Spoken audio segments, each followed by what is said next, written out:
আমরা বারংবার বলে এসেছি যে বাংলাদেশ গত 50 বছরে যে শাসন কাঠামোর মধ্য দিয়ে পরিচালিত হয়েছে এবং বাংলাদেশের যে রাষ্ট্র কাঠামো, সেই রাষ্ট্র কাঠামোর মধ্যে স্বৈরতান্ত্রিক যে উপাদানগুলো থেকে গেছে, যে ফেসিবাদী উপাদানগুলো থেকে গেছে, তার কারণেই বাংলাদেশের জনগণ নানা সময়ে নিপীড়িত এবং নির্যাতিত হয়ে এসেছে। সেই স্বৈরতান্ত্রিক এবং ফেসিবাদী কাঠামোগুলো থেকে বাংলাদেশের সংবিধান এবং রাষ্ট্র কাঠামোকে উত্তরণ ঘটিয়ে একটি গণতান্ত্রিক রাষ্ট্রের দিকে আমরা কিভাবে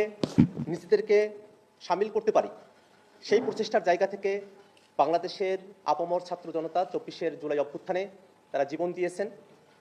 তাদের জীবন দেওয়া, তাদের শাহাদাত বরণ করা যেন সার্থক হয়, বাংলাদেশ যেন অতীতের মতো ফেসিবাদী এবং স্বৈরতান্ত্রিক শাসন কাঠামোর মধ্যে না থেকে গণতান্ত্রিক উত্তরণের পথে নিজেদেরকে সামিল করতে পারে, সেই জায়গায় জাতীয় নাগরিক পার্টি এনসিপির পক্ষ থেকে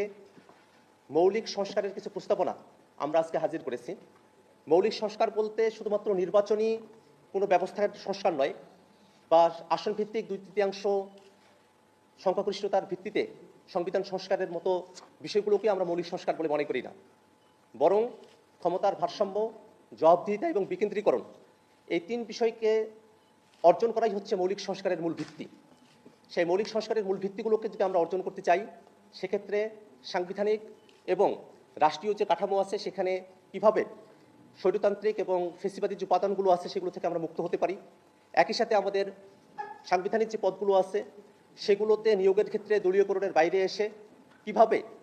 জাতীয় স্বার্থকে আমরা প্রতিফলিত করতে পারি, একই সাথে আমাদের বিচার বিভাগকে কিভাবে রাজনীতির মুক্ত করে সত্যিকার অর্থে ন্যায় বিচারের প্রতীক হিসাবে হাজির করা যায়, এই প্রত্যেকটা বিষয়কেই মৌলিক সংস্কারের অন্তর্ভুক্ত বলে আমরা মনে করি। সেই মৌলিক সংস্কারের বিষয়গুলোর মধ্যে যে বিষয়গুলোতে অবশ্যই সংস্কার প্রয়োজন, তার একটা রূপরেখা আজকে আমরা ঐক্যমত্য কমিশনে জমা দিয়েছি। সাংবাদিক বন্ধুদের কাছেও আমরা একটা কপি হস্তান্তর করব, আপনারা সেখান থেকে বিস্তারিত জানতে পারবেন। ইতিমধ্যে আমরা আমাদের প্রথম দফার কথাগুলো শেষ করেছি। আজকে আমরা জনপ্রশাসন সংস্কার এবং দুর্নীতি দমন কমিশন সংস্কারের বিষয়ে আমাদের মতামতগুলো এবং পূর্বেকার দিনের আমাদের যে অসমাপ্ত আলোচনাগুলো ছিল সে বিষয়গুলো নিয়ে আমরা আজকে কথা বলবো। আজকে আপনারা যারা এখানে উপস্থিত হয়েছেন এবং ঐক্যমত্য কমিশনের যারা নিরলসভাবে পরিশ্রম করছেন, তাদের সকলকে